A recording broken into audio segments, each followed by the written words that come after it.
Olá, seja bem-vindo, seja bem-vinda. Vamos começar mais um Gravata Amarela Podcast. Afroche sua gravata, real ou imaginária, que o papo aqui hoje vai ser muito bom.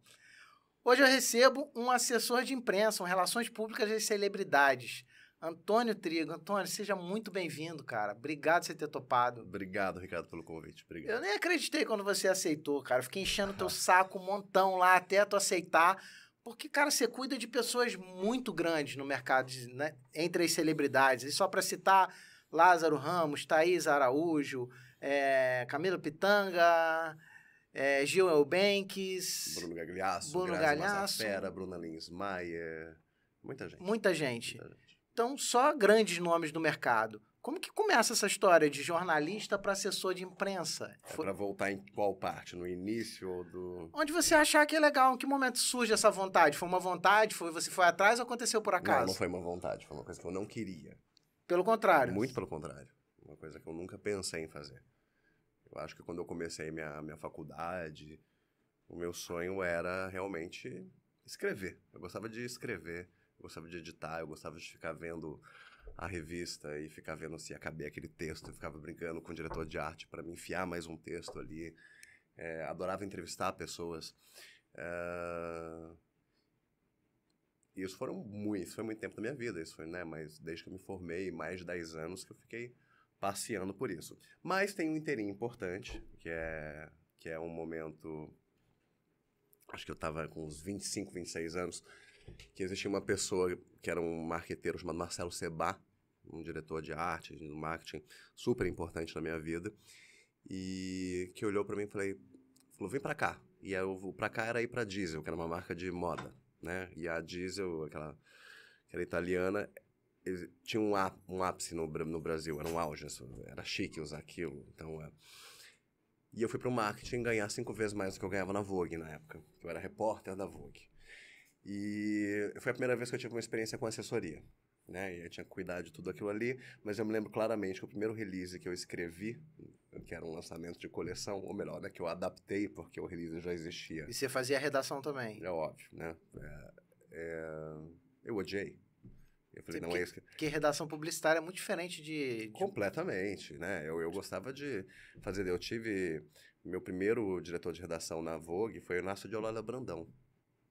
Você tinha um cara da Academia Brasileira de Letras ali. Sim, você tinha um grande escritor do teu lado. Então, assim, passeavam na Vogue pessoas muito interessantes. Era uma outra revista, não tem nada a ver com o que é hoje.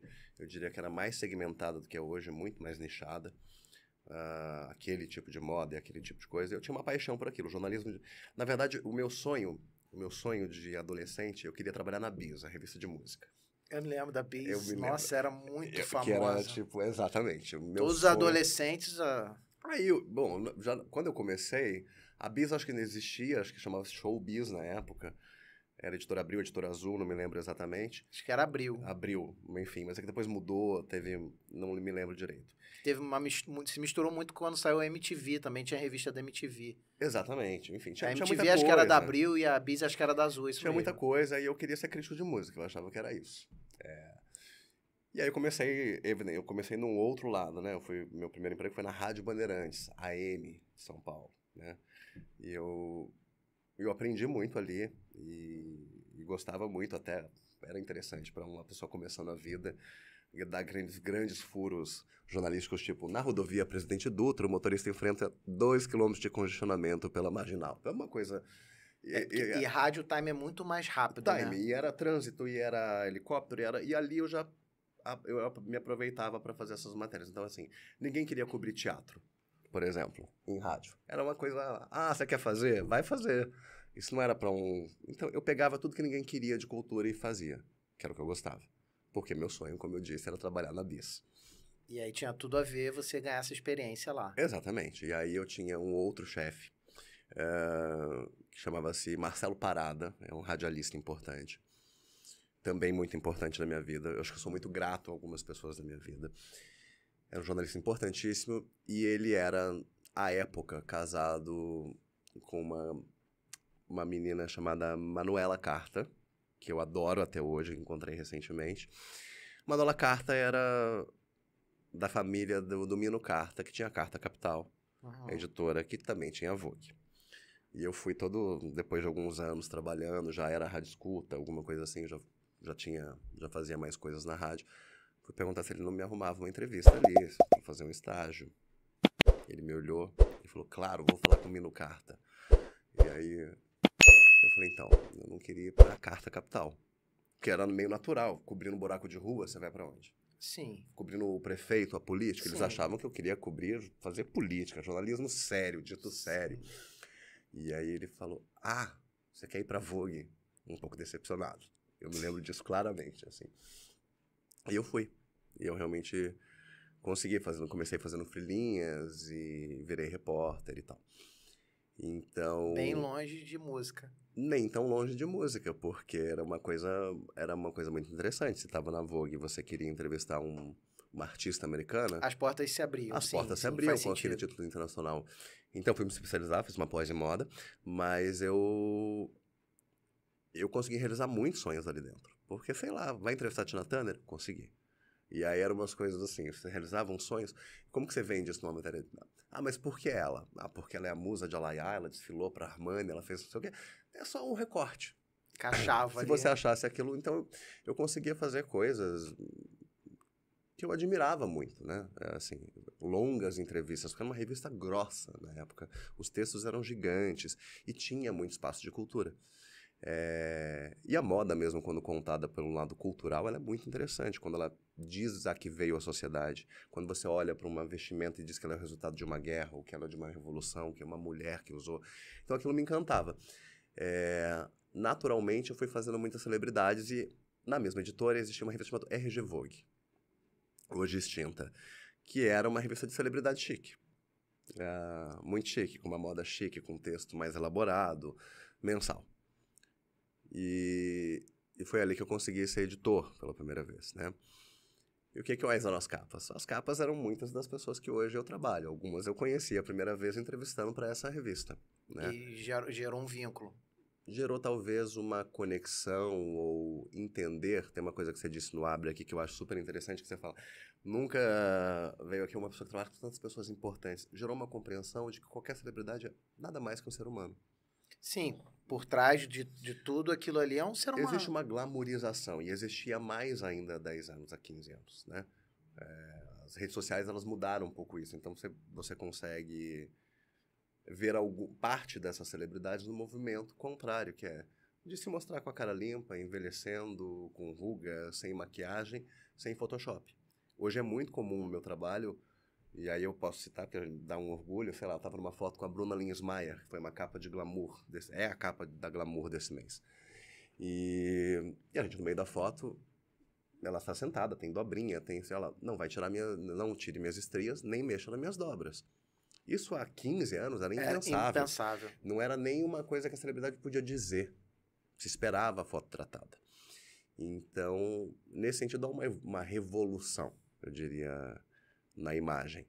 Isso é fruto das redes sociais. Mas, enfim, dei uma volta, não sei onde eu cheguei. Na verdade, você estava tentando explicar como que você saiu, tentando me contar, porque eu perguntei. E aí tem sim. Aí tem onde saiu de uma coisa da revista, no caso do começo da história como jornalista, nesse período da Diz, eu conheci Thaís Araújo. E trabalhei com ela a primeira vez informalmente. Como foi, isso foi, a gente está falando de 2006 para 2007. Ela ia estrear uma novela que está sendo exibida agora, chamada Favorita. E como eu tinha esse cargo de editor ali, como eu conhecia as pessoas, como eu era um jornalista, eu ligava de igual para igual, porque eu conhecia todo mundo. Todos os jornalistas de cultura e de celebridades, como eu trabalhava na Vogue, eu conhecia. Então eu ligava pra gente muito importante, estava do meu lado, Joyce Pascovitch, César Giob, nomes da época, né? E conseguir os contatos também era muito fácil, né? Você pedia alguém, esse alguém indicava... Não, eles me conheciam, eu era aquele garoto da Vogue, sabe? Aquele menininho começando ali. Mas... E aí eu ligava e pedia, vamos dar uma capa pra ela. Mas você subestima pra caramba. Você fala, eu era o garoto da Vogue, mas tem muitas pessoas que passaram por ali e não conseguem fazer conexões. Não tem só a ver com estar com o crachá e o cargo. Tem a ver com saber se relacionar também. Tem a ver com saber se relacionar, tem a ver com uma coisa que eu já praticava na Vogue, assim. Eu fui trabalhar na Vogue, fui fazer uma pós de moda. Foi se aperfeiçoar dentro da área que você estava. Como é que você escreve uma coisa, você está falando de Como é que você escreve uma crítica de um desfile sem saber de modelagem? Né? Aí a gente tem depois a gente tem um movimento de blogueiros, não sei o quê. Eu falo, nenhuma crítica é justa a qualquer pessoa. A pessoa que se esforce. Assim, blogueiro de moda. Sou contra? Não. Há blogueiros maravilhosos.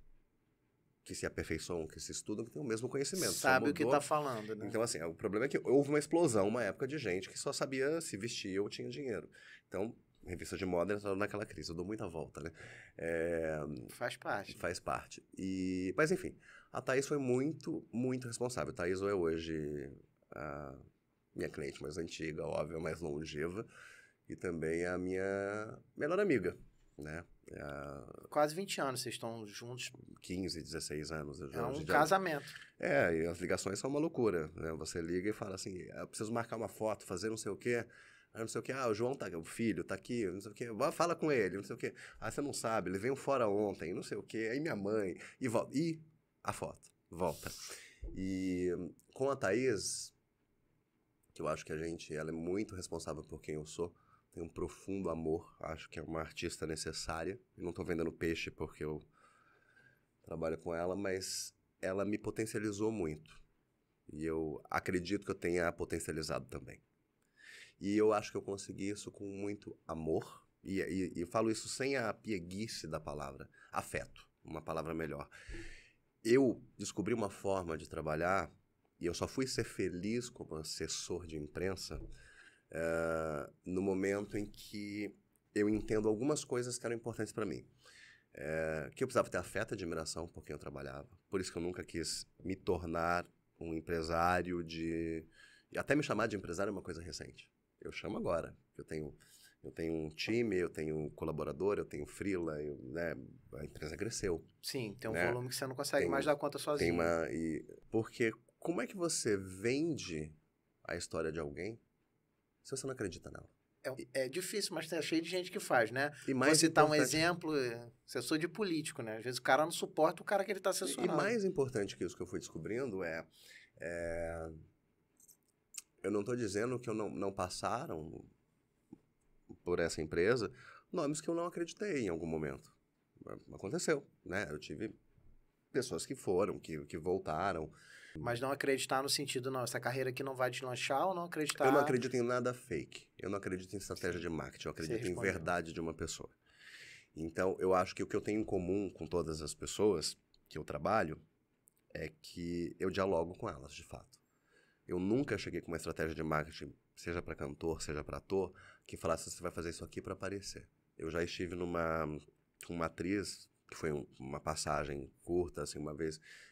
mas a gente pode falar isso. Eu falei, mas isso não é verdade. Eu não acredito... O que eu acredito no meu trabalho encontre na pessoa que você está trabalhando aquilo que é o melhor para ser passado dela, mas que seja verdadeiro. Porque daí isso eu acho que acredito. Eu acredito, não, tenho convicção de que isso cria carreiras perenes. Meu trabalho... Porque se não for, a máscara vai cair em algum momento. Né? Isso é jogar para o mundo. Eu vi carreiras de outras pessoas irem e virem.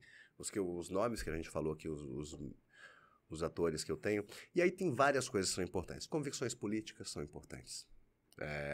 Hoje é um assunto, já foi polêmico, mas está cada vez mais polêmico. Não, eu posso falar isso aqui abertamente. A polarização está muito grande.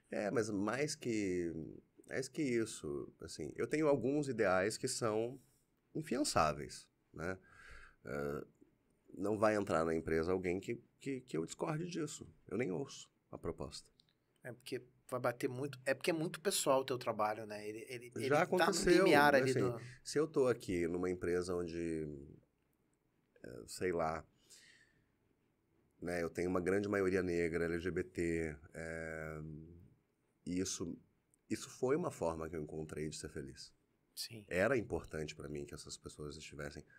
Que eu comungasse com aqueles ideais. Então, eu não poderia aceitar uma pessoa que fosse contrária a isso.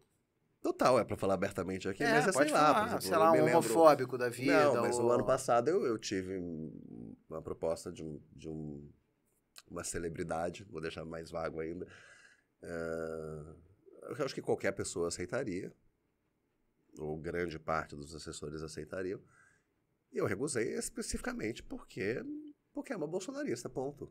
Sim. Não tem a ver comigo, né? Eu não estou aqui no julgamento.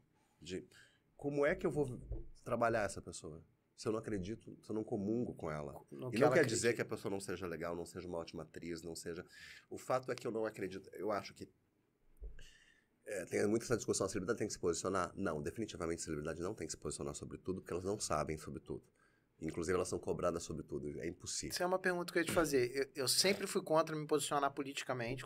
Quando estava trabalhando como palestrante, que a minha imagem era o tempo todo, eu tinha que aparecer, as pessoas pedem uma opinião, e política, eu nunca tocava no assunto. Aqui no podcast eu já falei várias vezes.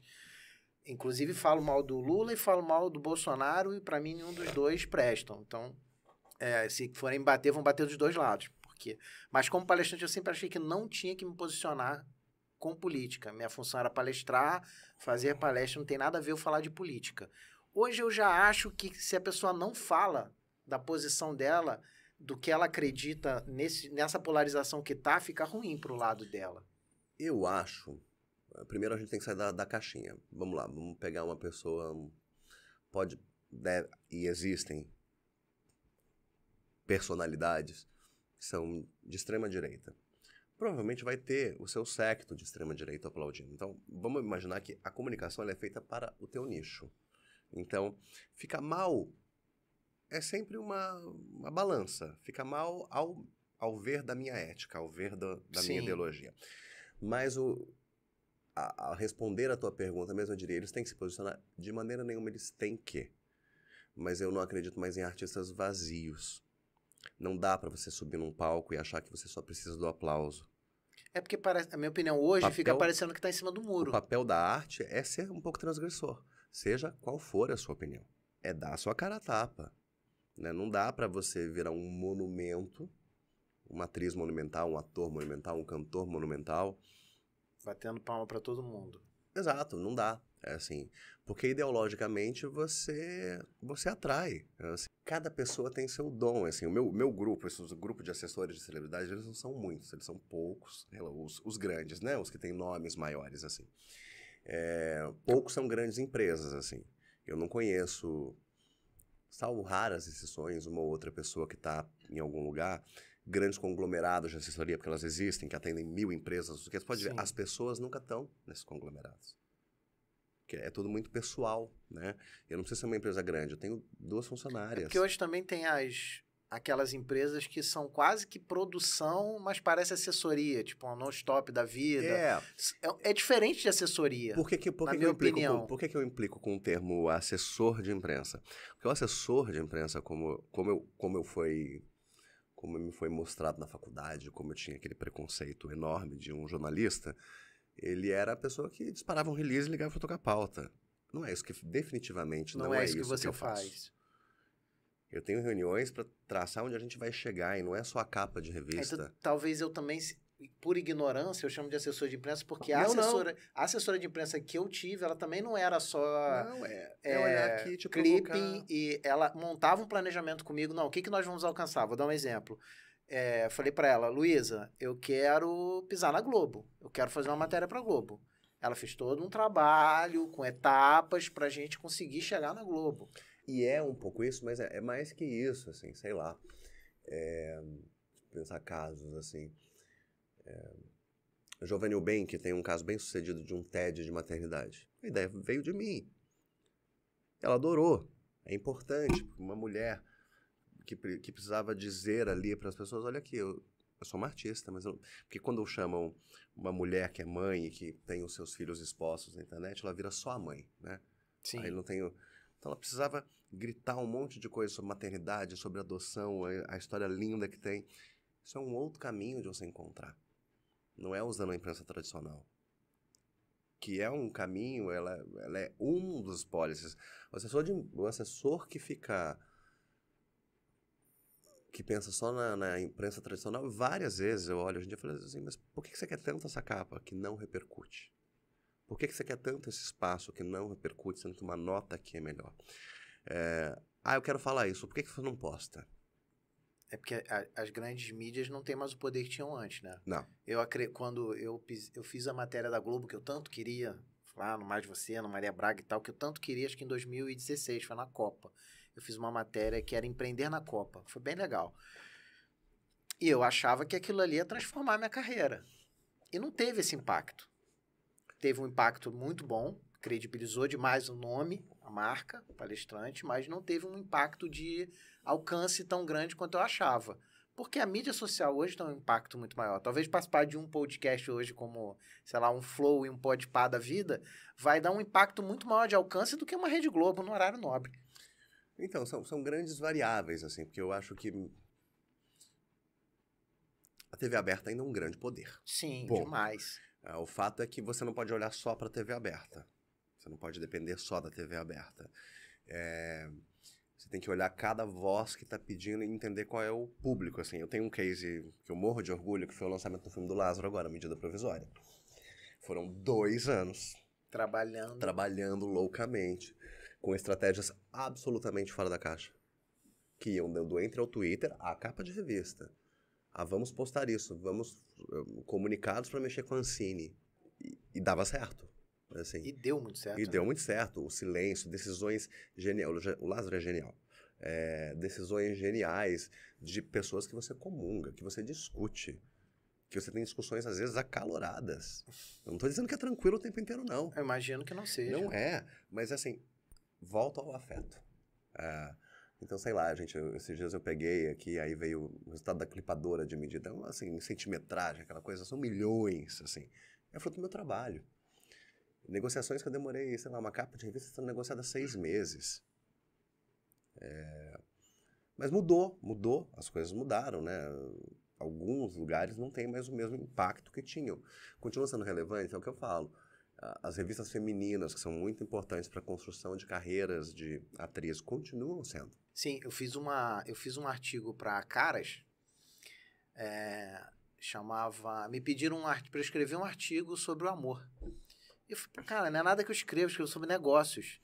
Paz, não tinha ninguém para fazer aquela pauta, minha assessora pediu, eu falei, tá, vou fazer. Me desafiei a fazer. E eu fiz um texto que chamava As Toalhas Molhadas do Nosso Amor. Cara, me repercutiu, que foi um negócio absurdo. Muito mais do que outras mídias que eu não esperava. Porque o público feminino tem um engajamento muito maior do que o público masculino, na minha opinião. Assim, o feminino tem muito mais espaço para mulher ainda, até por uma questão até de machismo mesmo, de misoginia. A gente aprendeu a aplaudir as mulheres, né? Essas revistas mudaram. Agora, sei lá, quando eu lançava uma novela em 2008, exemplo, Thaís Araújo em Viver a Vida, do Manuel Carlos. Foram 9 meses no ar, uma capa por mês. Hoje isso é impossível. Não existem 9 revistas femininas. Não tem mais, né? Não tem mais. Então E as revistas mudaram, né? Elas dão 3, 4 capas no mês, assim, até para conseguir absorver. Mas são parcas, são poucas, né? A gente não tem mais o volume que a gente tinha. Nem tem a leitura de banca. Sim, banca você chegava e não sabia para onde olhar de tantas revistas que existiam. É uma coqueluche. Esses dias eu comprei uma Glamour da Bruna. Comprei mesmo, tá? Mandou pra minha casa, mas essa eu comprei. Eu passei. Achei lindíssima, que é um papel novo. Uma jogada, né? Porque a gente gosta de papel. Não, mas eles fizeram uma revista muito bonita. Porque esse eu acho que é o caminho da revista. A revista que te cria um desejo. E vira um objeto de decoração, decoração e de colecionador. Ela é quase uma table book, a Elle. Você tem alguns exemplos aqui no Brasil de ressurreição de revistas. E tem algumas muito boas que foram extintas, que é uma pena. Mas assim, quem lê, fazer uma capa de Veja já foi muito relevante. Hoje não é tanto, né? Eu tenho uma capa da Thaís e do Lázaro juntos em 2017 ou 2018, salvo engano. Que a gente fez. Imagina, eu me tremia inteiro quando aquilo ia sair. Você não sabia o que ia sair. Porque fazem várias fotos e você não tem ideia de como vai sair. Não, foram 6 meses acompanhando o casal. Nossa. 6 meses. E aí, de verdade. É uma gestação, né? Você fica esperando sem saber o que vem. Mas era isso.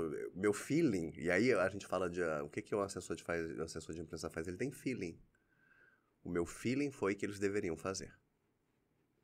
E aí essa é uma história que eu já contei no Instagram, eu posso contar, que foi uma história bastante interessante. Um dia me liga o Marcelo Marti, que é um repórter genial de TV da Veja. Eu conheço há muitos anos, hoje é meu amigo, essa capa nos tornou amigos. para me sondar para uma matéria dos dois. Veja, àquela altura, uma revista muito conectada com a direita, Thaís Lázaro. Eu falei, vem coisa mas aí. não sei o quê. Eles estavam em cartaz em São Paulo com uma peça chamada Topo da Montanha. Muito sucesso em Mr. Brown.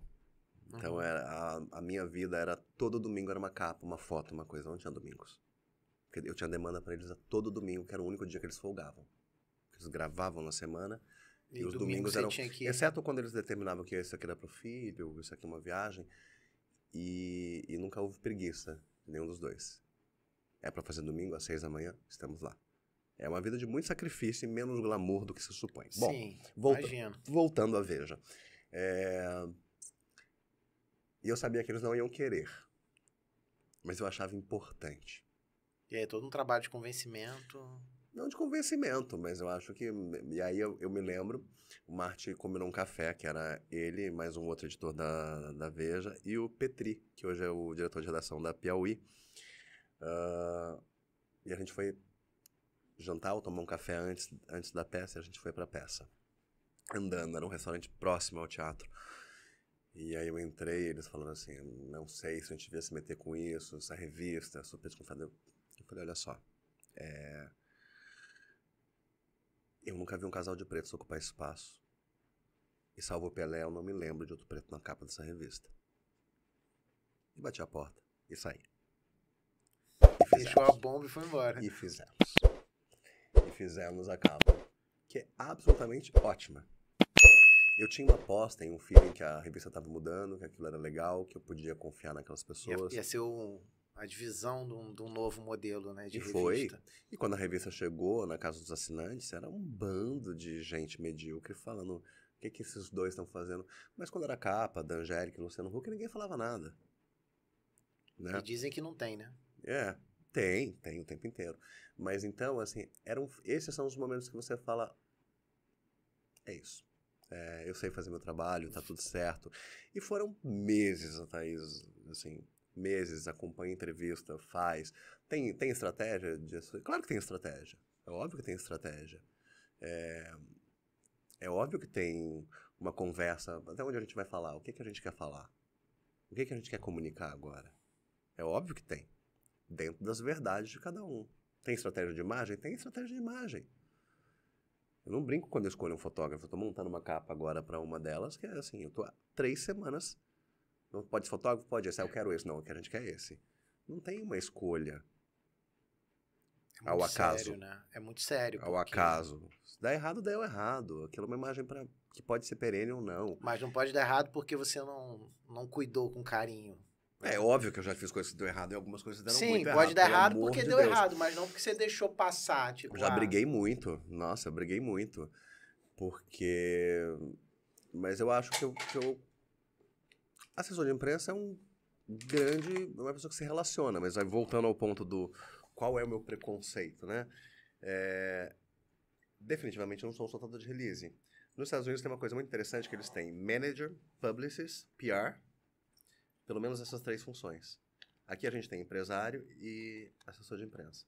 Um é a parte publicitária, o outro é a parte... Tem que se valorizar mais o empresário, que é a pessoa que vende, faz a venda e o dinheiro. E nos Estados Unidos tem esse publisher, que é um intermediário. Ele também faz a marca, ele faz aquilo. Entendeu? Não dá para separar. Mas a gente se mete em tudo, assim. Eu já fiz a atriz recusar um papel. Sério? Sim. Esse papel não vai ser bom para sua carreira. Ah, sim. Entendo. Esse papel não é para o teu perfil. Vai e eu sou consultado. A construção da tua imagem. Eu sou consultado o tempo inteiro. Vamos fazer isso aqui, vamos fazer isso aqui. E eu costumo dizer que o assessor de imprensa tem que ser o seu melhor amigo. Eu tenho que ser o primeiro a saber se você está grávida, se você vai montar a peça. Vai separar, vai casar. Morreu, se alguém... Tem essa parte chata. Eu não suporto, mas eu tenho Eu tenho muita sorte que eu tenho uma funcionária maravilhosa aqui, a Laís Gomes, que é meu braço direito e esquerdo. E ela realmente tem muita paciência para a parte da fofoca, né, o gossip. Eu não tenho muita. Né? Eu sempre falo assim, gente, mas por que eu tenho que comunicar o comunicado do peso do bebê e não sei o quê? Porque, embora exista um consumo, né? Vamos provocar o consumo. Você tem que fazer. Agora, eu gosto do jornalismo de fofoca? Não, porque às vezes ele é... E esse jornalismo de fofoca, o que me alivia é que ele tá um pouco descredibilizado. Tem os bons fofoqueiros ainda, e existem, tá? Que dão furos o tempo inteiro, que são ótimos. E que você tem que dar crédito. Dar crédito. Sim, tem gente que cria estratégia para o nome aparecer através de escândalos e através de fofoca Sim, fabricada. não é o meu perfil, mas eu conheço Sim, uma mas pessoa que tem. faz isso. Então, assim, tem o consumo da fofoca. Ele sempre me incomodou um pouco. Quando eu digo que está descredibilizado, por exemplo, hoje você tem... Eu posso falar disso. Tem um site muito horroroso na internet, que tem uma rede boa no Facebook, chamada TV O Foco. Uhum. Ele consegue É deturpar... clickbait o tempo inteiro. Ele consegue deturpar toda e qualquer notícia de qualquer ator, de qualquer celebridade que você pega. Ele tá lá com acesso e algumas pessoas são desinformadas por ele. Eu sempre acho que tem que haver um movimento coletivo contra uma coisa dessa. E eu não clico em nada deles, eu conheço também, porque todas as matérias são clickbait. O anúncio não tem nada a ver com o assunto da matéria. É distorção total. É uma distorção tão absurda, mas ela é tão descredibilizada que quando ela chega, e às vezes chega pra um ator meu, o que é isso? Quase sempre em tom de pilhéria. Mas de onde eles tiraram isso? Só que tem um público que só lê título, né? Exatamente. A gente está nesse momento, né? Do não aprofundamento. Passei por isso recentemente. Uma cliente disse uma coisa X numa entrevista. E uma parte da entrevista foi tirada, colocada num título, virou um tweet.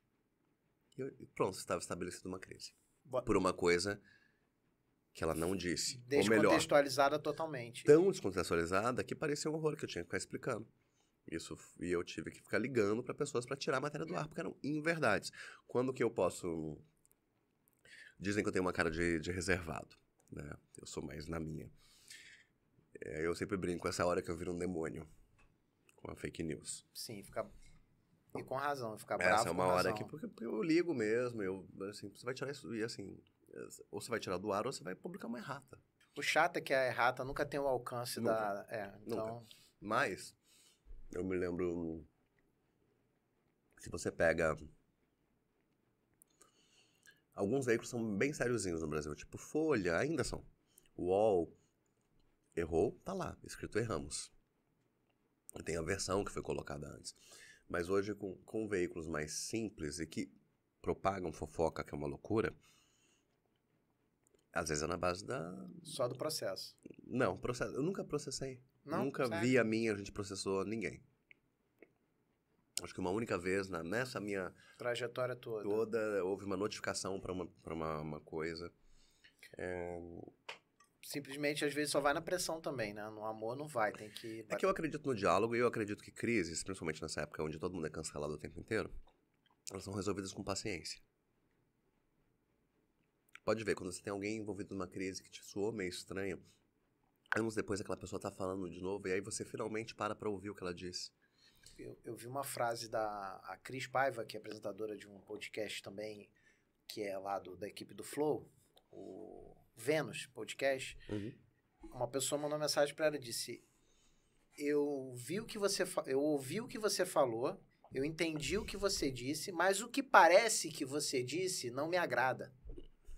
Então agora você tem que explicar o que a pessoa interpretou, sendo que não foi o que você falou. Ela interpreta de outra forma e eu tenho que ser cancelado pelo que ela acha que eu falei. Uhum. Então isso que tá assustando muita gente, entendeu? Mas assim, eu posso ser responsável pelo que eu falo, não pelo que você interpreta errado. Falando aquela coisa de ter que assumir, assim, uma coisa de ter que falar, de ter que opinar.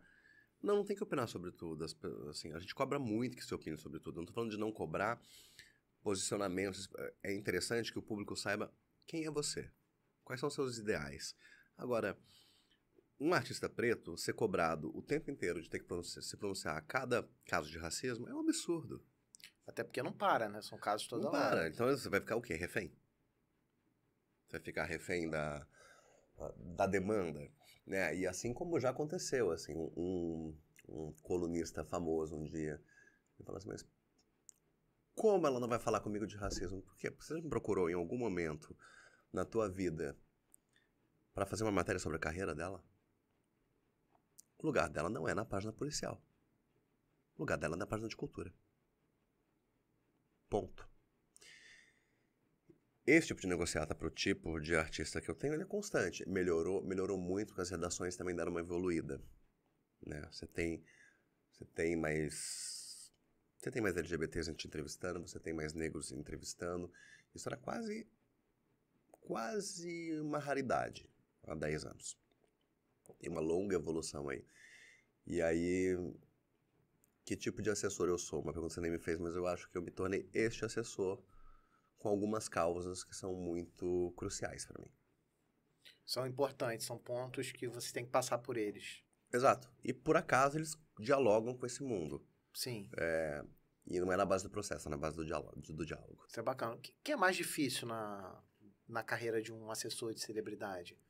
A impressão que quem está de fora tem é que quando você chega a ser assessor de pessoas como um Lázaro Ramos e uma Thaís, não tem mais esforço de conseguir nada. Tudo vem até você. Essa é uma impressão que passa, às vezes, para quem é ignorante da profissão. E eu tenho certeza que não é assim. Quanto mais famoso, mais difícil se torna. É uma verdade isso que eu tô falando ou não? É evidente que hoje oferecer uma capa com a Thaís é mais fácil do que era há 10 anos. Sim, antes você tinha que cavar uma capa. É evidente que ela é um objeto de desejo hoje em dia, né? Quase todos os meus clientes são muito desejados pela mídia. Então, das coisas difíceis, eu dou muito não. Eu recebo no meu WhatsApp, infelizmente no meu WhatsApp, porque as pessoas esqueceram o e-mail. Eu fiz contato por você por e-mail. 30 pedidos. E não é porque eu não acho que o teu veículo é pequeno e não posso atender. É porque eles trabalham muito mais do que você imagina. Às vezes não tem agenda mesmo. Não tem agenda e não é uma desculpa. Às vezes a gente não quer. Sim. Tem muita estratégia em torno disso. Mas tem uma negociação da capa. Eu ainda corro atrás da matéria da estreia da novela. Eu ainda corro atrás da matéria de lançamento do clipe. Eu bolo com o jornalista que caminho que eu vou seguir para aquilo. Existe uma exclusividade. Você aqui deu a folha quer, mas isso aqui não pode publicar antes, isso aqui. Aí agora eu tô fazendo uma peça de teatro e a gente conseguiu isso daqui inviabiliza isso daqui. O que vai pesar? Tem uma estratégia enorme. É um xadrez, né? Um xadrezinho. Porque esses nomes, uma vez feita a notícia, todo mundo repercute. Quem vai dar primeiro? Existe a guerra do quem vai dar primeiro. Isso é uma outra coisa. Reestruturação de imagem. Sei lá, às vezes a gente decide, agora a gente precisa de uma capa muito fashionista. Ou agora a gente precisa de uma capa... Ou de hora a gente precisa de umas fotos muito mais sensuais. Quero mostrar mais corpo. Qual é a estratégia? Onde eu quero chegar? Não é tão simples quanto parece. É o que eu te disse, eu tô bolando uma capa há 2 semanas. E numa guerra, porque a única data que eu tenho para essa celebridade fazer a capa, que é um domingo, eu não tô querendo os profissionais que eu quero. Pra produção. Pra produção. E aí, isso é uma escolha que é um xadrezinho sendo feito. Eu sempre falo, uma capa de revista, na hora que chegou pra fotografar, é tudo ótimo. Agora, o pré, quem é o maquiador, quem é o stylist, quem não sei o que, a celebridade não fica feio. Essa frase não é minha, da Thaís, ela fala, celebridade não fica feio? Se você tiver com um puta fotógrafo, se você tiver com um ótimo maquiador, com a melhor luz do mundo, vai ficar lindo. É óbvio. É óbvio, né? E tem esse mito, assim, tem uma história ótima também. Eu tava falando da Veja, eu vou voltar numa história ótima da Veja. O Marte vai me matar se ele ouvir isso. Mas aí tem um momento muito maravilhoso. A Thaís usava um coque nessa peça. Então ela naturalmente não tava com cabelo um Black Power. Sim. A gente tá falando de 4, 5 anos atrás.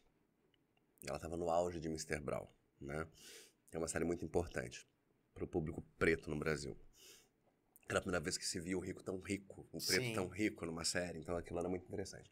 E um casal, e aí eu olhei, além de ser um casal. Pequenas coisas de assessor de imprensa, vou contar essa, porque essa é ótima. E aí eu olhei pra ela e falei assim, ele marcou o café da manhã às 7 da manhã, tá? Que a gente tinha mais coisas pra fazer, tinha ensaio, não sei o quê. Ah, tá ótimo. Thaís é muito verdadeira, vambora. Black Power. Ela assim, jamais que eu vou acordar mais cedo pra fazer caixa, você tá louco, não sei o quê. Ficar lá. E Thaís é muito dedicada em tudo, né? E aí ela apareceu no café da manhã com o seu Black Power, acordou mais cedo. No meio da matéria do Marte, está lá. Thaís Araújo, quando acorda, e seus cabelos, pequenas estratégias. Porque eu sabia que aquele jornalista, que o público queriam ver a Thaís Araújo. E que o cabelo é parte importante da construção da carreira dela, porque ela é um exemplo de identidade. Sim, e ela sempre brigou muito por isso, né? Exato. Então, eu queria que aquela primeira entrevista, ele tivesse esse exemplo na frente dela. Essas são pequenas coisas. É o que eu te falei, tirar o melhor de alguém. São os detalhes. Detalhes que eu tenho que pensar em tudo. Tô aprendendo a ser menos controlador, mas eu tenho uma equipe boa hoje, que já consegue fazer várias coisas, mas é o tempo inteiro uma grande estratégia. E o mais importante, ela tem que ser uma estratégia como eu acredito, ela tem que ser verdadeira. Se for verdade, dura. Se for mentira, não dura. Eu também acredito nessa premissa, apesar da gente ver pessoas Não. completamente montadas que estão aí há séculos, né? Quase virando tartaruga e em cima de coisas frágeis, né? Eu conheci pessoas que na frente da câmera são maravilhosas, se vendem maravilhosas, são pessoas horríveis como ser humano, que maltrata todo mundo, que pisa em todo mundo. Então, tem muita gente montada, mas são exceções, né? A regra é que as pessoas verdadeiras continuem no mercado. É óbvio, você vai ver um ou outro que vai, mas eu acho que tem isso também, né? Acho que isso é pra qualquer profissão, não é da celebridade. As pessoas, as fakes, as montadas, as artificiais, elas estão aí. Algumas estão dando muito bem, Sim. né? Porque a justiça é um conceito muito relativo, Sim, um conceito sim. muito humano, né? Justiça não existe. Não de existe. Fato não. Quando a gente fala assim, essa pessoa vai aprender, ela vai... Não sei. Pode ser que fique pior. Mas as pessoas Justiça boas... não é humana, é divina. Mas as pessoas boas, eu tenho a impressão que elas se unem. E que tem um sexo muito se interessante. atraem, eu acho que é um imã. Eu tenho uma coisa outra sobre o meu trabalho. Aí tô lá numa crise, muito hater, muito movimento, muito MBL, muito deputado falando deles. Eu tenho duas coisas que eu sempre penso, assim. Primeira coisa, você só lê o hater. Tem muita gente ali te elogiando também. Mas a gente se apega ao negativo. A segunda coisa, toda vez que um artista é atacado, normalmente ele cresce. É porque a parte ruim sempre repercute mais que a parte boa, né? Toda vez que eu tenho um ataque político, e eu acho que eu diria que a maioria dos meus artistas recebe muito, né, das pessoas que eu trabalho, Bruno Gagliasso, Camila Pitanga, Thaís e Lázaro, especialmente. A Camila, ela mete o dedão na ferida mesmo. E vai, é divertidíssimo, assim, porque daí veio aquelas coisas assim, eu não podia fazer isso, mas eu morro de orgulho. Então, ela mete o dedo e gira na ferida. Então, assim, tem ataque o tempo inteiro. Toda vez que... Medida provisória, agora que a gente tá falando que é um caso recente, que teve ataque do secretário da Cultura, ataque do cara da Fundação de Palmares, do filho do dito coisa. Teve ataque de tudo que é lado. Toda vez que eles faziam, eu falava assim, que ótimo, estão trabalhando pra mim. Não tem uma pessoa agora que não saiba desse filme. Agradeço. Eles ainda são burros. É porque é da mídia, né? Uhum. Da mídia. Uma cortininha de fumaça boa, pra coisas maiores. E gera pauta, né? Você tem que responder. Gera pauta. Então, essa coisa que você falou assim do assessor. Eu leio o livro do ator antes de ser publicado. A gente decide X e coisa. A gente analisa a capa do livro. Lázaro. É tanta coisa sendo decidida. Não faço isso sozinho. Não é a única pessoa. Há os empresários também. Alguns são maravilhosos. E é isso. Assim como assessores ruins, assessores péssimos. Tem gente que se une, assim, o Bruno, tem um empresário chamado Mauro Lemos, que é um empresário sensacional fora da curva. Assim, então, eu troco muito. Quando você tem um ator que é munido de uma equipe muito boa, você troca muito. Você puxa a equipe para poder... Sim, publicidade, a gente se mete, vai, faz aquele estratégia para marca. Mas eu nunca acreditei em... Logo que eu entrei uma vez, eu tinha uma artista musical grande. E aí ela me falou, alguém da gravadora, não foi nem ela, a gente vai fazer isso aqui, vai criar uma guerra entre X e X e quem? Eu falei, por quê? Pra que a gente vai fazer isso? Gerar um burburinho. Pra amanhã ter 15 jornalistas te xingando que eu divulguei uma coisa. Eu falei, na minha assessoria, esse tipo de notícia não vai. Não vai. É claro que assim, há exceções, dá pra fazer uma brincadeira vez ou outra, mas você tem que ter muito respeito pelo teu público. A gente tem muito respeito por quem a gente lê, por quem a gente escuta. Não dá pra sair brincando. E esse foi o momento que eu interferi. Estava numa gravadora de música muito grande e a gente mudou a estratégia, exatamente o contrário do que me pediram. Aquelas pessoas que iam se odiar iam se enaltecer. E você deve criar também pessoas que não gostam muito, né? Não, mas aí isso não é, você não quer trabalhar comigo, eu sou esse perfil aqui. Eu trabalho deste modo, eu tenho alguns pilares que são muito importantes pra mim. Você não abre mão deles. Não abro mão deles. Então você não vai fazer isso. Acho que o máximo também, essa eu posso contar com um nome que é muito. Isso tem muitos anos, uns 7, 8 anos. A Cláudia Leite ia tirar o nome Leite por uma marca desses de comprimidos de lactose. Era uma outra época. Esses trolls de internet que chamam eram um pouco diferentes. E a gente sentou, mas é isso, aí foi um time. O empresário dela, eu. Como que a gente vai fazer isso? Respeitando. Então, a estratégia era que a Cláudia ia tirar seu nome e aquilo ia ficar por uma semana, eu me lembro disso. Sem comunicar? Só falando, Cláudia tira o nome. E aí, sim, mas... Não, assim, aí e eu não comuniquei nada. Porque assim, meus princípios éticos continuam. As pessoas me ligavam e falavam assim, não sei, não posso falar. E a maioria é amigo, então às vezes eu falo assim, isso é verdade ou é câmera publicitária? Eu tinha um outro jornalista que falou assim, ela tá assinando um contrato, ele criou toda uma teoria e publicou. Eu falei, não publica isso. Eu avisei, não publica isso. Ele publicou e depois falou, nossa, eu devia ter acreditado em você. Eu falei, porque o mistério foi...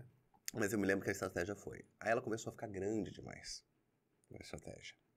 Aquilo já era uma notícia em tudo que é lugar. E de repente eu tinha programas de televisões enormes me ligando pra saber do porquê da mudança de nome. É uma coisa banal. E aí eu liguei pra um bando de publicitário e falei, a gente vai acabar com isso agora. Vamos soltar um release dizendo a gente vai soltar a segunda etapa que diz por que o nome dela foi tirado. Tirou o nome, ela tirou o leite da alimentação. É isso. E eu me lembro... Esse é o momento que, assim, eu mexi numa estratégia de publicitário. E eu me lembro de ter dito claramente, porque amanhã isso não vai ser bom. Amanhã você vai passar do limite. As pessoas vão começar a criar mais teorias. E quando essa teoria desrespeita teu público e aquilo é absorvido como uma verdade, deixa de ser uma gracinha. E foi um sucesso. Eu me lembro que no dia seguinte a gente amanheceu e tava assim, Cláudia Leite, galera, todo mundo em tom, assim, nossa, ela conseguiu, assim, tipo assim. Então... há soluções para ser feito isso com um certo, mas eu não acredito em criar situações, em romper o relacionamento. Eu tinha uma cantora minha, falou assim, vamos fingir que eu terminei o relacionamento, ela só pra me provocar. Aí você sabe minha opinião, eu sei, né, óbvio, só pra te irritar. Assim, acho que as pessoas que trabalham comigo... já sabem que você não faz esse tipo de trabalho. E tudo bem quem faz. Eu não tô aqui pra julgar meus colegas, né? Eu tô aqui pra dizer do método que eu trabalho. E eu acho que é isso, assim. Como você percebeu, eu tenho mais de 10 nomes, a maioria gigante, mas eu fiz uma escolha de um perfil. Quando eu te disse recusei uma pessoa porque não quero, é uma escolha. E eu acho que o sucesso da gente, a gente encontra quando a gente está feliz com o que está fazendo. O dia que eu parar de trabalhar com pessoas que eu admiro, não tem estratégia. Porque não vai ter verdade. Aí vira um negócio que não tem mais importância, né? Tá só pelo dinheiro, ou só pela repercussão. Mas não porque você tá curtindo. E o teu trabalho, ele começou com a Thaís, como amigo, meio que por um acaso. Você foi ajudando ela. Teve esse comecinho ali que até era, assim, tava na Diesel, aí o Marcelo que eu te falei falou, me ajuda aqui com ela e tal, mas definitivamente eu não era o assessor dela, né? E eu tive que estudar muita coisa ali também, eu sou um menino branco, trabalho com um monte de preto, eu tive que aprender, eu tive que estudar, eu tive que me educar, eu tive que me tornar. Eu usei disso muito pra coisas, porque eu tive que usar a minha branquitude pra conseguir coisas pra ela. Falando como branco. Você não pensa assim que você é branco, como eu. Mexi com pessoas, não foi gratuito. Eu imagino. Entendeu? Assim como não faço isso sozinho. Eu preciso ter opinião preta, opinião isso, não sei o quê. Eu sou um LGBT, eu tenho orgulho disso também, é importante pra mim. Quando eu fui atrás da Bruna, eu queria ter uma mina sapatão que me ajudasse a pensar no meu universo. E a gente conseguiu coisas imensas com a Bruna. A Bruna, por exemplo, é uma pessoa que a gente fez uma estratégia muito de capa de revista. Né? No momento que ela se assume lésbica e tem uma fuga do imaginário, aquela mulher que ela é linda. Uma mulher linda, uma atriz sensacional. E dá uma mexida no público que gosta da pessoa totalmente, né? Total, porque ela perde um público muito grande, ganha outro público. Outro, e aí a gente foi mexer com aquilo que era colocar, e a gente... Deve ser muito delicado como assessor trabalhar essa mudança, né? Eu aproveitei uma novela dela, a gente começou a colocar em tudo que é capa, assim, e de repente vinha um retorno ali, vinha um retorno publicitário. Assessor de imprensa bom, ele também faz isso. Eu falei, vamos fazer isso aqui pra você fechar umas campanhas. Sim. Sim. Entendeu? Até porque o artista, na minha opinião, ele tem que pegar as pessoas que assessoram no momento em que tá difícil de grana e dizer, cara, meu assessor, como que você me ajuda aqui a reverter esse quadro aqui? Sim. Porque artista é ondas, né? Uma hora você tá no auge, de repente a coisa dá uma diminuída. Cara, e tem as coisas, a gente falou também da morte da mídia tradicional, mas tem umas coisas que eu brinco muito, assim. Por exemplo, teatro. Que é super difícil de divulgar. Sim. As pessoas não abrem espaço. As pessoas não querem falar. Tudo bem, se tem um global, se tem um artista muito conhecido, é um pouco mais simples. Mas é um pouco mais simples pelo no motivo, porque o público de teatro não está tão ligado que ele só quer ver teatro. Né? Eu tenho a Mônica Martelli, que é um fenômeno, né? Ela abriu a cortina, a porta está cheia, ela está lotada com gente esperando, e é dessa desde sempre. Ela se construiu no teatro. Ela é uma exceção. Então, você vai para uma cidade menor. As pessoas não sabem como é difícil lotar uma sala de teatro. É muito difícil lotar uma casa de teatro. E aí eu me lembro E o teatro deixa o ator às vezes para até o último minuto. Às vezes até lota. Mas a venda é feita no último dia. Não, 2 dias antes. Evento em geral, eu fiz muito evento empresarial. No empresarial, tudo acontece 2 dias antes, 3 dias antes. Às vezes você não tem uma inscrição, faltando 3 dias para o evento acontecer. E às vezes eu preciso fazer aquilo vender. Às vezes, em teatro é assim, sempre que dá errado, a culpa é do assessor ou do produtor. Sim. É uma briada até que a gente Sim. faz. Hoje eu nem me incomodo, porque eu falo assim, aqui não é minha culpa não, amor. Já peguei fracasso de teatro? Já peguei. Mas em geral eu peguei sucessos, assim, muito grandes. Mas já tive que me ver assim. Uma peça foi para Curitiba. Curitiba tem pouquíssimos veículos de imprensa. E realmente a venda estava ruim. Muito ruim. Muito aquém do que a gente esperava numa sala enorme. Que é pior ainda. Que era o Guairão, eu acho, que é tipo muito grande. Eu liguei para os atores envolvidos e falei, vocês vão 2 dias antes e a gente vai fazer um tour de rádio. Sim. Lotou. Eu sou apaixonado por rádio. Rádio é um É isso, porque a rádio a pessoa vê e a pessoa liga e já quer comprar. Entendeu? Então, assim, esse é o poder da TV aberta, da rádio. O público de rádio é muito engajado. Muito engajado. Entendeu? Aquela galera que liga pra rádio, que acompanha, que segue, que porque ali eu sabia que eu tinha um bom produto. Eu tinha um excelente produto. Ele só não estava chegando nas pessoas. Ele não estava chegando, porque não tinha aquela... Às vezes você vai para uma cidade, tem uma produtora muito legal, que tem tudo. Às vezes é quase independente. Teatro é um... Eu fiz algumas... Eu sou mais envolvido com algumas peças e tal. Eu tenho um carinho por 3 especificamente que eu conduzi. A primeira que eu fiz, que chamava-se O Manifesto, que era com Otton Bastos e Eva Vilma. Lotada, e eu passei por uma coisa que era muito interessante, que era lidar com 2 monstros sagrados do teatro, e Sim, a Eva Vilma, que era uma diva, né, com seus altos e baixos, muito, muito educada, muito amorosa, mas às vezes diva. E o teatro tem isso, e você conhece essas pessoas, e eu tenho essa, a Mônica Martelli, né, com Minha Vida em Marte, que é sensacional, e o Topo da Montanha, que eu já citei, da Thaís do Lázaro, porque também era tudo na raça. Imagina. A gente tinha ali, então a gente vai, 2 Preços na FAAP, um teatro elitizado de São Paulo, foi de propósito. As conversas, como vender uma peça feita para todos, mas com 2 preços falando de uma história preta. Como fazer aquele bando de jornalista branco entender. Que existia uma proposta. E normalmente eu tinha matérias maravilhosas, mas você tinha o crítico do teatro típico que não entendeu a peça. O valor da crítica. A crítica de teatro tem um valor quase nulo hoje em dia. Mas na época tinha. Não, existe uma lenda, né? Que as pessoas liam, na época que se lia Sim. jornal impresso, Mas a hoje, crítica assim, tinha um peso muito tinha, grande. mas hoje em dia não tem o mesmo. Em São Paulo, a Veja São Paulo ditava se o teatro ia lotar ou não, se a sua peça saísse naquele quadradinho. Sim, Hoje a estratégia é por rede social. sim, sim, sim. Você falou, o que faz um assessor de imprensa também? Não existe assessor de imprensa que não se meta na rede social. Bom, pelo menos eu não acredito em um assessor de imprensa que não se tome meta conta da rede na social. rede social, porque a maioria... É óbvio que o artista tem uma demanda e que às vezes ele tem alguém pra ajudar, óbvio, a gente virou um negócio. Nossa, minha assessora ela ficava muito brava quando eu postava alguma coisa sem falar com ela. Então assim, em geral, os que eu tenho são grandes, tem uma equipe, cada um tem um processo, por exemplo, às vezes eu não dou conta, né? Tá lá, Thaís, um grupo enorme, às vezes ela fala, vai no grupo. Aí eu vou lá no grupo pra dar um palpite num texto, ou eu mando. E é muito gostoso, porque é uma construção de equipe. Mas eu tô em todos os grupos de rede social de todos. Tem que estar, né? Quase todos. Tem uma ou outra que não. Mas assim, como é que você constrói uma comunicação se você não sabe dessa parte? Eu acho impraticável também. Entendeu? E eu gosto muito de... Assim, o que eu levo do jornalista? Eu continuo sendo um grande entrevistador.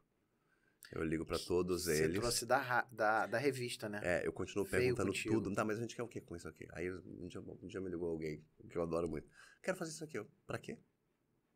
Não sei o que, não sei o que. Aí, o que ele queria não era o que ele estava imaginando. Eu falei, você já pensou nisso daqui? Então, assim, tem muita conversa, tem muito café. É uma coisa que eu sofro muito aqui no podcast, que é não ter roteiro.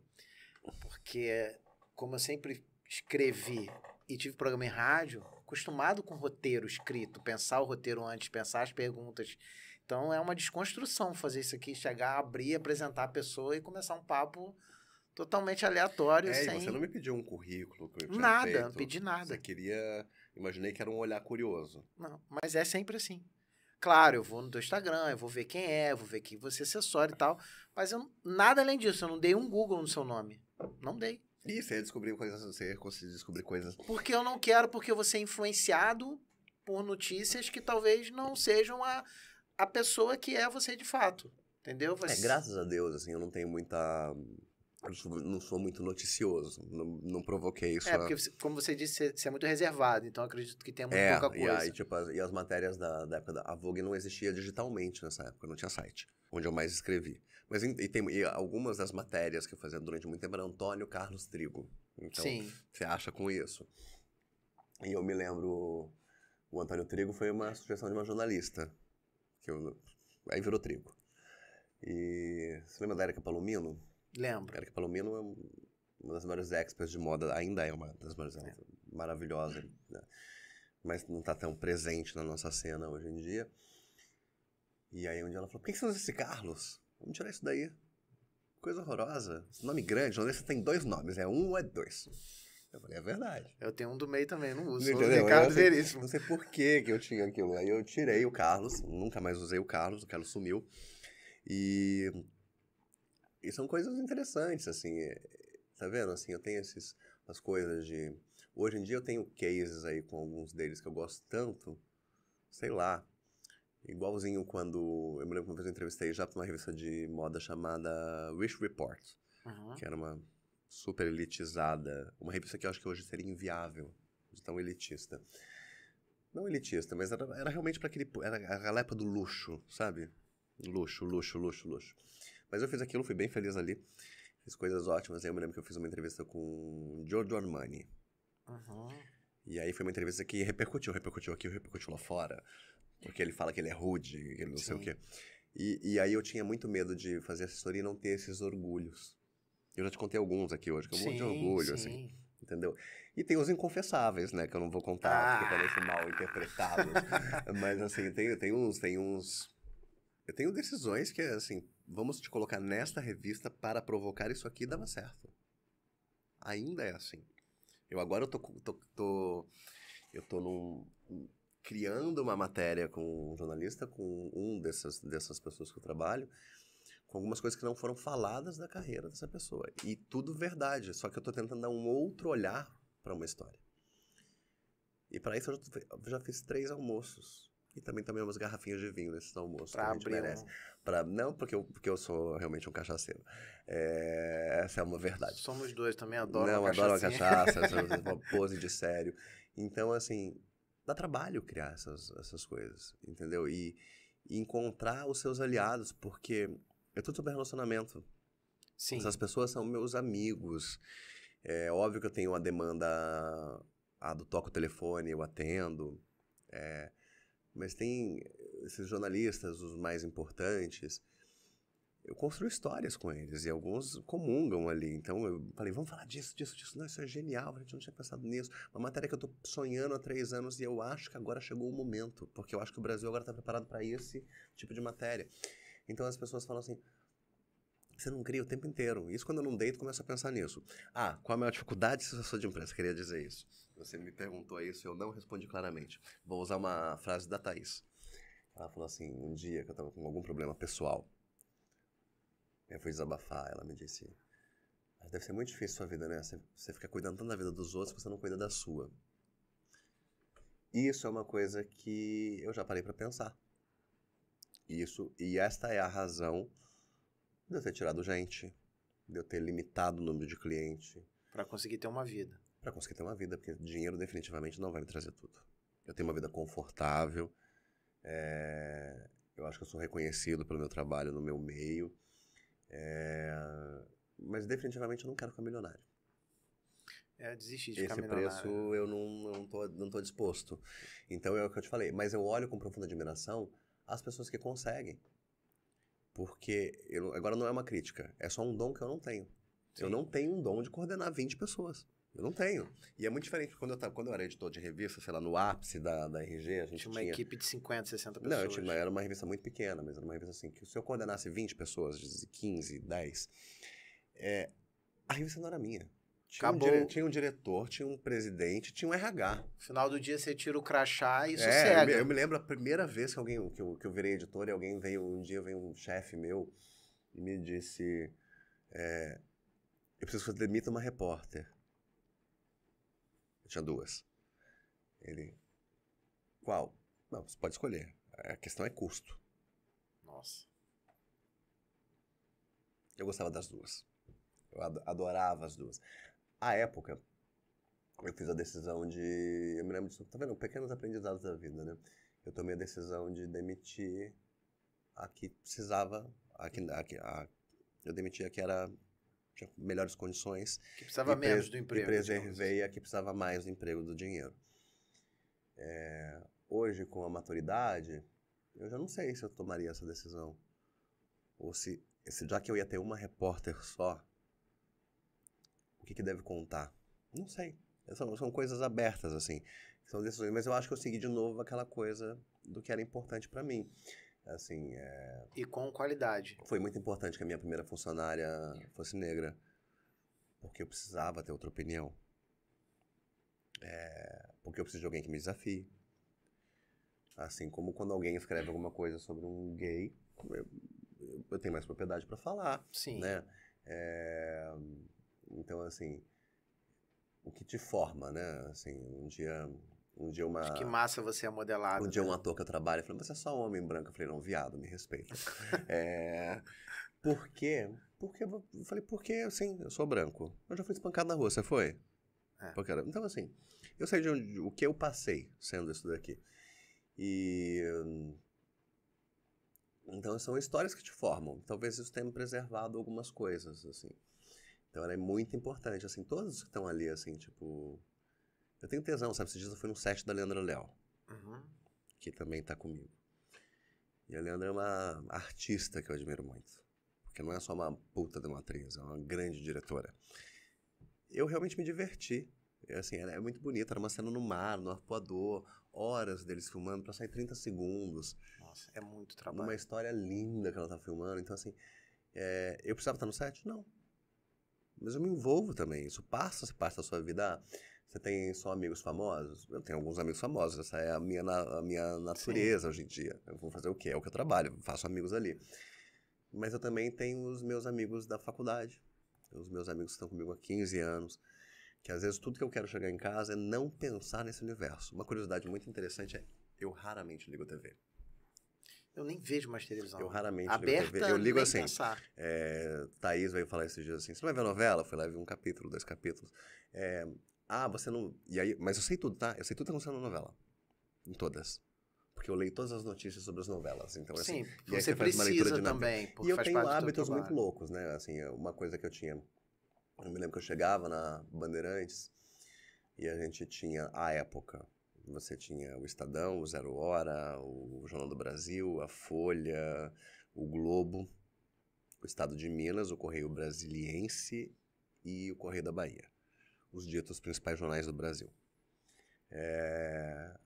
E até hoje a minha rotina é um pouco isso. Eu acordo, agora não mais no papel, desencanei disso com o tempo, desencanei. Então ali meus aplicativos... É que agora tá ficando um pouco inútil, né? Que você lê realmente o dia anterior. Mas eu ainda faço ronda de jornal, eu ainda abro uns 10, 15 sites todo dia quando eu abro. É meu trabalho, eu tenho que estar atento. Eu fico vendo podcast, assim, quando você me mandou, vem aqui, eu fui ver que podcast era esse. Eu lembro, você me pediu pra mandar e tal. Pra ver se você tinha algum preferido. Sim. Né? Meu trabalho é ser um pouco curioso. Como é que eu não vou responder você? Como é que eu vou te dar um não se eu não ouvir? Não é tudo sobre audiência. Até porque... eu fico extremamente lisonjeado de você ter assistido alguma coisa e ter vindo. Porque, assim, eu já vi coisas pequeníssimas explodirem, com qualidade. Se você traz uma pessoa que fale algo decente, que possa te repercutir, por que não? Uma crítica que eu tenho a alguns podcasts é que se faz um podcast muito preocupado com cortes, pequenos pedaços que vão causar. E eu não queria isso aqui. Eu queria pessoas que têm uma história que não necessariamente são pessoas famosas, mas pessoas que têm uma história legal e que vai chegar aqui e vai falar o que quer, e não pautado, pensado em frases de efeito para poder sair no corte. Eu não queria isso. Não sei se eu estou conseguindo fugir desse estereótipo dos podcasts, mas estou tentando. Eu queria ver, você estava perto, mano, em Botafogo, você está no Catete. Eu falei, fácil. Ainda bem chegar. que eu estava perto. Não, se você falasse Barra da Tijuca, eu ia dar uma tremidinha. Isso foi pensado também. A gente começou gravando no Flamengo, que pertinho também, e depois passou para esse estúdio aqui, mas sempre pensando em estar num local mais próximo, onde ficasse de fácil acesso para as pessoas. Barra não é de fácil acesso. Assim, tem gente que mora lá, né? Eu ontem fui pra lá, alguém me falou assim, a reunião é... Eu falei, a reunião é às 7. Eu falei, não. Ou a reunião é às 9, ou a reunião é às 5, porque eu não vou ficar pegando esse trânsito. O horário do fluxo, né? Não, eu saio de lá às 9 da noite, mas eu não... Cheguei às 5, saí às 9, foi ótimo. Antônio, cara... Falo demais, né? Eu falo muito. Cara, eu queria ficar 3 horas aqui, o papo tá super bom, mas a gente tem tempo, infelizmente. Que bom, né? Senão a gente não janta. E tem umas perguntinhas que eu sempre faço aqui, no final. Manda. Uma delas é... Se tem alguma coisa que alguém nunca te perguntou e você sempre quis responder. Sabe que eu tenho Vou te falar, vou fazer uma retórica sobre essa frase. Eu tinha um editor-chefe na Vogue chamado Sérgio Ribas. Eu gosto muito de dar crédito às pessoas, né? Eu acho muito importante. E um dia eu fui entrevistar alguém na frente dele, porque ele tava meio... Telefone, né? Tá fazendo telefone fixo ainda. E aí eu fiz essa pergunta que você me fez. Exatamente essa pergunta que você me fez. E levei uma bronca. Porque ele falou, parece que você não faz seu serviço completo, entendeu? Você tá deixando na mão do outro essa responsabilidade. Isso não é uma crítica à tua pergunta. Sim, sim. É como eu me relaciono com essa pergunta, porque eu aprendi que isso era um truque jornalístico ali. Era doido isso. Então, pra mim era complicadíssimo, assim. E aí eu fui ensinado que essa pergunta não poderia ser feita. Sim. Porque é provocar o outro, e é muito interessante, mas ao mesmo tempo, normalmente você ouve não. Sim, acontece aqui direto. Assim, mas eu acho que tá aí tudo depende. E aí é engraçado que em vez de te responder, eu quis contar como essa pergunta é marcante no ensinamento. Aqui acontece de pessoas falarem, não tem nada, ou a pessoa sacar uma pergunta que ela queria falar e por um acaso eu não provoquei. Então, me lembro de uma menina que passou aqui há pouco, uma influência, e ela falou de algo que eu não vou lembrar agora, que nunca tinham perguntado e ela queria falar. Então, tem esses dois caminhos. Não, mas eu sou uma colocação mesmo, assim, uma provocação. Você me fez uma, eu fiz outra, mas é porque me vem essa memória... Mas me fez refletir também. Me veio essa memória muito claramente, assim, de como eu ouvi isso. Ele falou, mas por que você está perguntando isso, assim? Como eu não tenho roteiro aqui, então eu escapei da bronca, porque... Não, mas é assim, mas é engraçado, porque eu não acho que era uma razão de bronca, mas eu entendo o que ele quis me dizer. Como jornalista... Sim, você deveria ter pesquisado para eu trazer a deveria- pergunta à luz. E aí eu era um jornalista... Eu sou um jornalista bastante insuportável nesse sentido. Porque Sim, imagino. se você me perguntar o que você é, eu costumo dizer, eu sou jornalista. É a primeira coisa, e eu tenho muito orgulho disso. Às vezes eu acho que eu devia ter feito letras, mas... Nossa, chato. Letras é Mas chato. eu já pensei, porque Minha irmã é formada em letras, é só para implicar com ela. que era engraçado, eu me lembro, tem uma coisa... Putz, vamos encerrar, eu ia contar uma outra história muito longa, Pato. Então vamos lá. Essa pergunta você só me deu uma bronca e não respondeu. Só para quebrar o gelo. E a outra pergunta é, se o Antônio, com a experiência que pudesse dar uma dica para você quando você tinha 20 anos, com a experiência que você tem hoje, que dica seria essa? Faria uma bíblia, né? Seria Um tutorial gigante. Um tutorial gigante, faria muitas coisas. Eu diria que nada vai ser como você planejou, mas vai dar certo. No fim vai dar certo. Porque nada é como a gente planeja. Profissionalmente? Então, na minha vida não foi. Não, nada foi como eu planejei. Eu conheço raríssimas pessoas que falaram assim, eu vou chegar aqui e vou. Tudo bem, eu acho que pode ser o caso de uma carreira muito corporativa, um economista, um advogado, talvez. Sim. Mas a minha vida definitivamente não foi traçada com os planos que eu tinha, como eu te contei da revista de música. Meu pai uma vez disse pra mim que eu fazia tudo errado, mas no fim dava tudo certo. Que é mais ou menos isso. Eu seguia por caminhos totalmente e eu não tenho necessidade de terminar as coisas. E hoje eu não me culpo por isso. Eu já fui muito assim. Hoje eu já não tenho mais tanto. Eu acho que chega uma hora que eu falo, não, isso aqui vai ficar sem terminar mesmo. Eu tinha muita... Eu me culpava um pouco disso, porque eu deixava algumas coisas, sabe? Mas eu sempre fui esse lugar de, não, comecei, eu vou terminar. Não, eu não preciso terminar. Hoje eu tô... Se eu começar e ver que não deu certo, tá tudo certo. Cumpre o seu papel. Hoje eu tô assim. Eu tive um site uma vez, tinha muita audiência, nenhum anunciante. Resumo da ópera. Quem acordava às 5 da manhã pra subir matéria, porque tinha um outro emprego e queria fazer aquilo dar certo. Uma hora eu olhei e falei, ok, valeu, tá aqui, tá a experiência, mas fica aí como experiência, não tem sofrimento.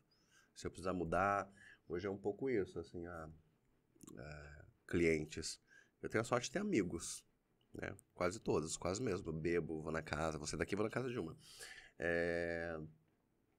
Mas poderia não ter. Agora, tirei cliente ano passado assim, tipo... não quero. Não quero. Quer mais? Não quero. Eu também diria pra essa pessoa que a paz vale muito. Sim. Sentar no seu travesseiro. Mas isso também, assim, como é que você diz isso pra uma pessoa de 20 anos que ainda precisa de estabilidade financeira? A gente tem que ser real. Sim. Até você parar de engolir sapos. Tem momentos que você precisa do dinheiro mesmo. Ainda vou engolir sapo. Estamos aqui para engolir sapo. A vida é um pouco isso também. Mas hoje eu consigo abrir mão de coisas, inclusive de dinheiro, muito facilmente. Faz parte do processo. Chega uma hora que você se equilibra financeiramente e aí você não precisa mais necessariamente do dinheiro. Mas não é sobre dinheiro e sucesso. É que sucesso definitivamente não está ligado a ele. Dinheiro é um conforto. Dinheiro é confortável. Né? Claro, todo mundo quer dinheiro. Tá? A gente precisa de dinheiro. Você vive com dinheiro, você come com dinheiro, você tem uma vida boa com dinheiro. Mas definitivamente sucesso é outra coisa. Sucesso tem uma medida para cada um. Então... sucesso é outra coisa. Para mim, ele passa longe da minha conta bancária. Mas tudo bem, se ela tiver melhor, ela é bom também, né? Ajuda. Como dizia o Clodovil, é melhor chorar numa limusine do que num ônibus lotado, né? Tinha essa frase, ele tinha. Clodovil. Essa frase é ótima. E quem diz que dinheiro não traz felicidade, manda buscar também, né? É verdade. Mas é isso, eu também diria para ele ser um pouquinho mais ambicioso. Você foi pouco ambicioso no início da sua carreira? Eu deixei a vida me levando, assim. Eu não traçava. Então, a coisa não terminar também me tirou algumas coisas. Eu já fui o contrário. Fui muito ambicioso no começo. Muita ganância por ter dinheiro rápido, por ganhar muito dinheiro. E só trabalhei e destruí tudo o resto da minha vida só por dinheiro. Então, as relações, as amizades, tudo ficava para trás porque o importante era ganhar dinheiro. Para mim, o importante era o lúdico. E aí eu cheguei num ponto que eu falei, não, agora eu não quero mais ganhar dinheiro, eu quero ter uma vida saudável em todos os sentidos. Então, cada um tem a sua jornada. Tem alguma dica final que você queira deixar para as pessoas que te assistiram? Ouçam mais o Gara, ele é bom. Tudo certo. Cara, obrigado por você Obrigado, ter Ricardo. topado assistir. Pô, Valeu. foi topado vir aqui, foi bom demais, cara, esse papo aqui. A gente poderia ficar aqui mais umas 2 horas tranquilamente. Infelizmente, ainda não é possível, mas quem sabe você não volta no futuro pra gente fazer uma segunda etapa. Quem sabe contar as histórias mais cabeludas que você não quis contar nesse. Aí depois eu perco todos os clientes. Sabe o que o assessor tem? Normalmente tem um contrato de confidencialidade. Sim, sim. Claro, óbvio. Né? Não todos, porque tem uns que ali do meu contrato é de boca, mas é isso, assim. Não tem nada que eu possa falar, né? Eu posso contar casos que eu fiz de imprensa. Sim, sim, claro. Mas os cabeludos a gente deixa... É porque é a vida da pessoa, né? Então... E aí, assim, qualquer vida é cabeluda, né? Sim, todo mundo tem histórias. Se alguém resolve fazer É o que eu falo pros meus inimigos, cara. Antes de falar mal de mim, me peça uma dica. Eu sei coisas horríveis a meu respeito. Essa frase é ótima. Entendeu? Coisas péssimas a meu respeito. É ótimo. Cara, obrigado mais uma vez. Foi muito bom ter Valeu. você aqui. Quer passar o site, Instagram da assessoria? Ou não? Trigo Comunica, pronto. Trigo Comunica no Instagram. A gente colocou aqui também o Instagram pessoal dele, apesar dele não gostar muito de divulgar o seu Instagram pessoal, mas está aqui na plaquinha. Obrigado por você ter assistido Gravata Amarela até aqui. Fiquem com Deus, um grande abraço e até o próximo Gravata Amarela Podcast.